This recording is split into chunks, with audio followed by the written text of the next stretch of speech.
I will have to do a bit of reading. I hope you can follow me.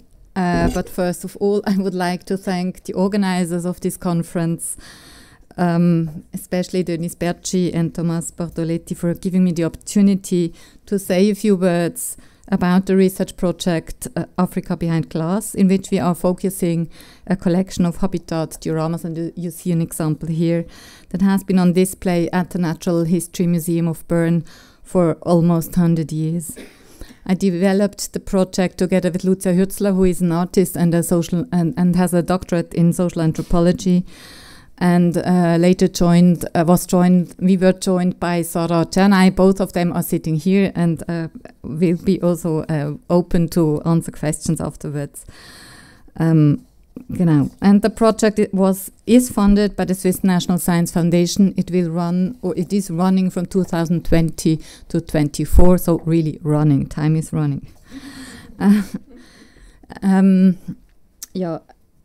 And I will say a few words about the project, and then I will go into one aspect that might be to debate in relation to decolonizing natural histories in the discussion later on. So, as early as the beginning of the 20th century, the people in charge at the Museum of Natural History in Bern, essentially members of the Burgergemeinde Bern, which is the Bern aristocratic society, aristocratic families, were fascinated by animals. And this included not only the love of local animals, which they were also loving because they had vast vast farms, but it included also and increasingly a fascination with animals from all over the world. The museum was therefore particularly happy about a huge donation by Vivienne von Wattenwyl, an artist and hunter originally from Bern, who lived in London and therefore had also ties to the colonial government. In 1923 and 24, together with his daughter, he traveled to the then British East Africa, and subsequently they sent the horns, skulls, skins, furs from the hunting safari to Kenya, Uganda and the Belgian Congo back to the museum in Bern. Over the years, of course, the collection was complemented by donations of others, business people, traders, diplomats, often acquaintances of the Bern Museum, who also traveled increasingly in the colonized countries. So, I hope it works.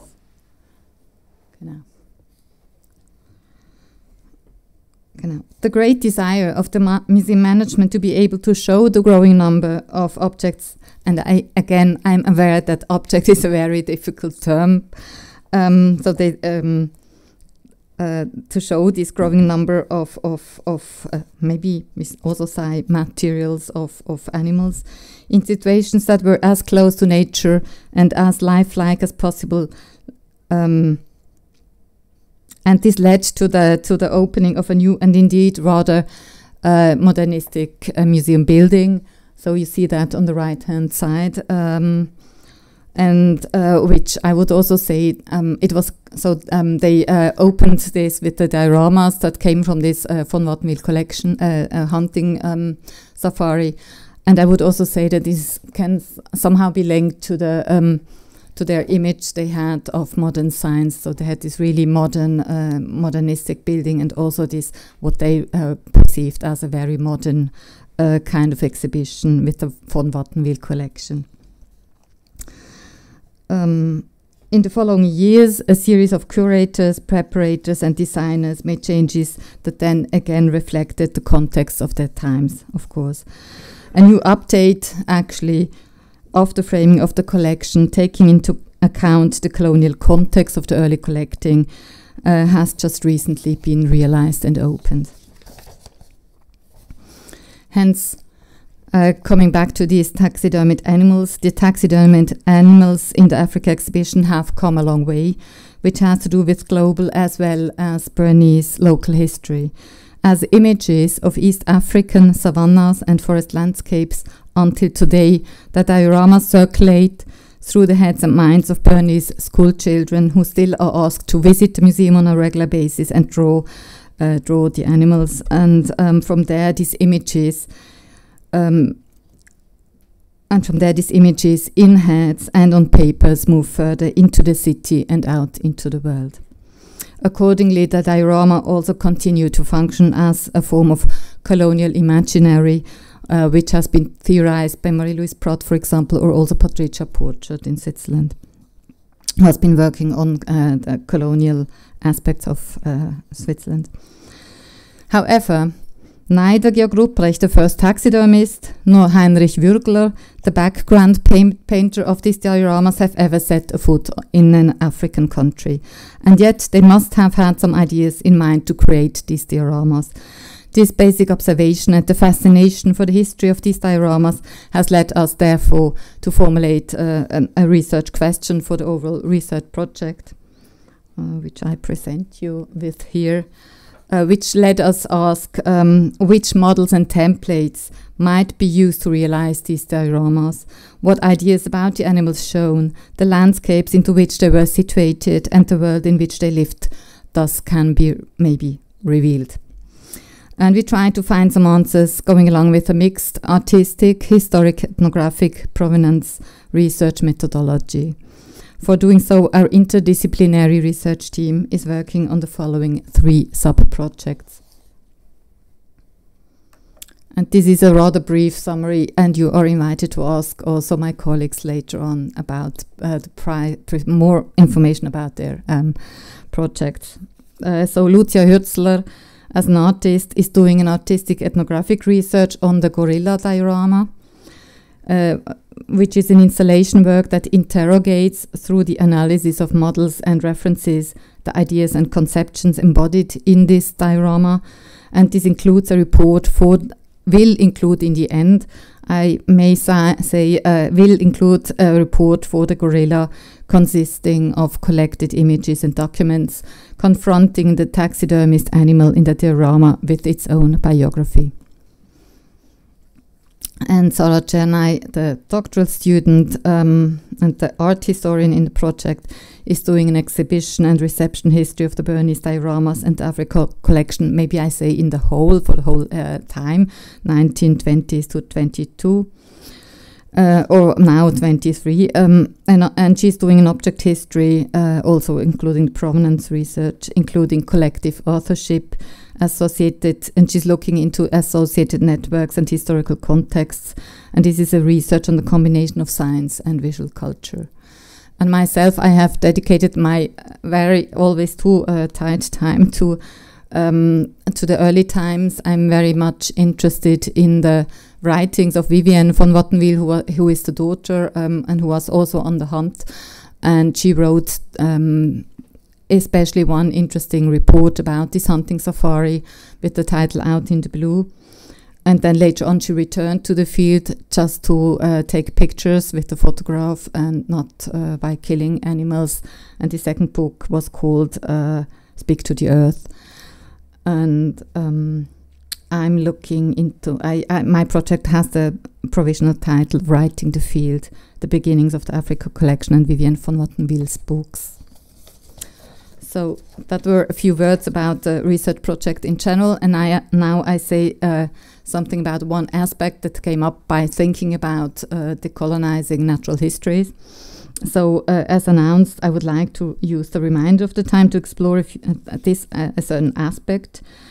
From the beginning, namely, it seemed clear that the hunting expedition of Bernard and Vivienne von Wattenwyl was a scientific endeavor, and that stuck one when one goes into the sources. What is meant in practice becomes clear once we look into protocols, newspaper clippings, and also the books of Vivienne von Wattenwyl. For example, Franz Baumann, the then director of the Natural History Museum and also a zoologist,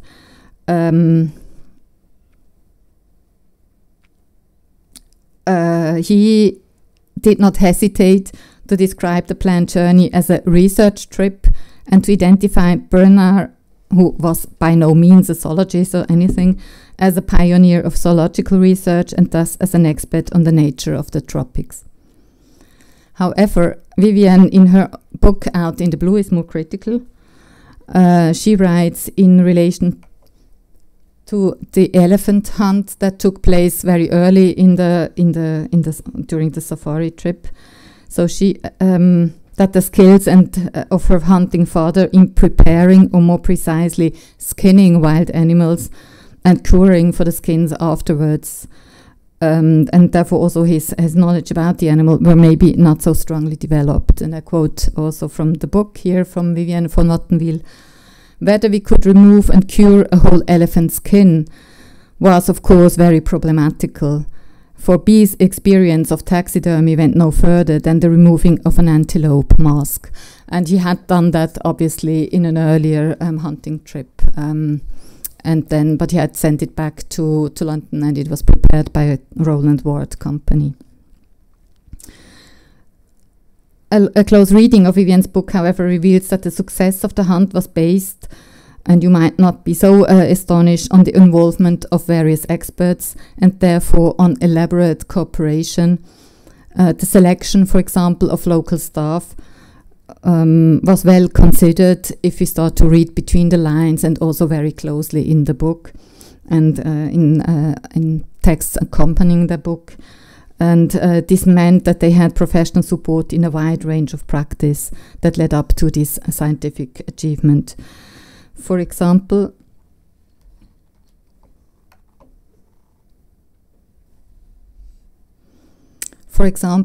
the local helper Maitja accompanied the safari as an experienced tracker. And I'm sorry, I have only the first name, which is also part of the problem, of course.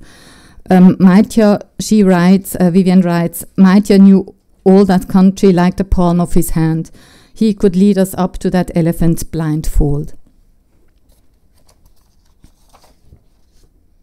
And then she also writes, no, she doesn't write that, but they had a gun bearer with them, and Alexander Maitland, who wrote an introduction to her second book. And this Congoni, Maitland writes about him that he had recently returned from a safari with Prince Williams of Sweden and the Swedish wildlife photographer Oscar Olsson.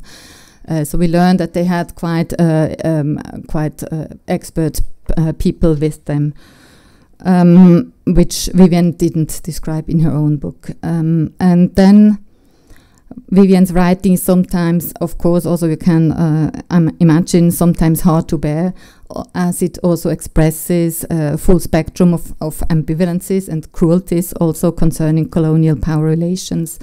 For example, Manguno, the chief skinner, she writes, "A surly old fellow with ludicrous bow legs was quite aggrieved when B asked him if he could flesh heads. He certainly did it very well." So when his expertise was questioned, although he was hired especially for this expertise. But finally, coming to the end, all knowledge practices assembled and involved in the collecting trip did not stop journalists from highlighting, in the end, Bernard von Wattenwyl's scientific achievements on the occasion of his death. And I have to also to add maybe that he was at some point during this hunting trip, he was killed by a lion. And it is said that he also himself killed the very same lion. So the two of them killed each other. And then many obituaries appeared in newspapers in Switzerland and also in Great Britain. And I read you here just one example. I have it here.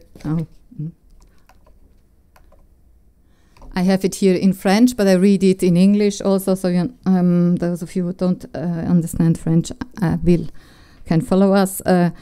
Wattenwyl, moreover, he wrote, René Gouzy, quite a well-known journalist, wrote, "Wattenwyl, moreover, was a taxidermist of extreme skill. The pieces he always prepared himself with meticulous care were admired by connoisseurs and the director of the museum in London, having had the opportunity to see examples, and he declared that he had never seen anywhere pieces comparable to those. Under the blazing sun, in the torrid heat, in the primitive camp, in the bush, the hunter was transformed into a naturalist. No difficulty, no labor then put him off, and from his skillful hands came true masterpieces of naturalization." So Bernard de Wattenwyl, originally trained as an artist, and then discovered his passion for hunting, was now a pioneer of zoological research, a taxidermist, and a hunter transformed into a naturalist, helping to increase the scientific reputation of the Bern Museum. However, we have seen that based on unequal power relations, interaction, coordination, and cooperation played a huge role in what was finally achieved. So getting to the bottom of knowledge practices and their transformations into a very European knowledge system needs exploring the influence of local knowledge and competencies and understanding the divisions of labor, especially, and aspects of transnational cooperation in the creation and representation of scientific knowledge. And with that, I come to the end, and thank you for your patience.